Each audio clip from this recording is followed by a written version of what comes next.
ফুলকো ফুলকো চিতই পিঠা একদম ফুলকো হয়ে ফুলবে, তারপর নিচ দিয়ে একদম ক্রিস্পি হবে, আর সাথে থাকবে হাঁসের মাংস। তো আমি যেভাবে চিতই পিঠা বানাই সেটাই আপনাদের সাথে আজকে শেয়ার করব। আর ছেলে বলতেছে আজকে হাঁসের মাংস দিয়ে চিতই পিঠা খাবে। তো সকাল সকাল ঘুম থেকে উঠে আমি ফ্রিজ থেকে চাউলের গুঁড়াগুলো বের করে নিচ্ছি। আর এই চাউলের গুঁড়াগুলো আম্মু গ্রাম থেকে পাঠিয়েছিল 20 কেজি। মানে বলতেছে শীতের সিজনটা পুরোটা তোমরা পিঠা খাবা, আর আনানা লিভ চিতই পিঠা অ্যান্ড ভাপা পিঠা দুটোটাই খেতে খুব পছন্দ করে। তো এই তো প্রথমত আমি চাউলের গুঁড়াগুলো বের করে নিয়েছি, আর চাউলের গুঁড়াগুলো অনেক বরফ ছিল, সেটা আমি একটা ছুরির সাহায্যে চাউলের গুঁড়ার বরফগুলো আমি ছুটিয়ে নিয়েছি। এখন পরিমাণ মতো লবণ দিয়ে ভালো করে মেখে নিব। আর এখন গরম পানি দিয়ে অল্প অল্প করে ডোটা আমি একদম স্মুথ একটা ডো তৈরি করব। আর এভাবে হাতের সাহায্যে এভাবে ভালো করে মাখিয়ে নিব, তাহলে পিঠাটা অনেক সুন্দর হয় আর একদম ফুলকো ফুলকো হয়। আর এই পর্যায়ে আমি একটা ব্লেন্ডার জারে নিয়ে নিলাম।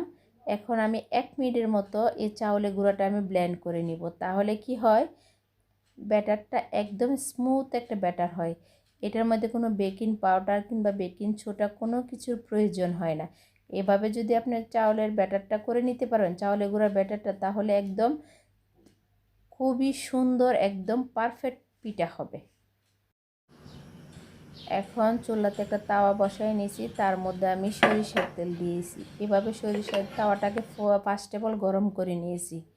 আর সরিষার তেল দিয়ে ভালো করে একটা সুতি একটা কাপড় দিয়ে আমি সুন্দর করে তাওয়াটা মুছে নিয়েছি। এখন সবগুলা ইয়ার মধ্যে আমি ব্যাটারটা অল্প অল্প করে দিয়ে দিব। আর এভাবে যদি পিঠা বানান তাহলে আশা করি পিঠাগুলো অনেক ফুলকো হবে। তো মাশাআল্লাহ আজকে পিঠাগুলো অনেক সুন্দর হয়ে ফুলেছে। দেখছেন পিঠাগুলো কত বেশি সুন্দর হয়েছে, আর পিঠার নিচ দিয়ে কিন্তু অনেক ক্রিস্পি হয়েছে। এখন সবগুলা পিঠা বানানো আমার শেষ। এখন আলিফ গাজিরে আমি খেতে দিব, আর সাথে থাকবে হাঁসের মাংস। দেখি চলেন আলিফ গাজি কী বলে দেখি। এই যে এখন হাঁসের মাংস নিয়েছি, আনান খাবে আর আলিফ খাবে। আজকে পিঠার রেসিপিটা আপনাদের কাছে কেমন লেগেছে কমেন্টে বলবেন। আমি খাবো। বিসমিল্লাহ।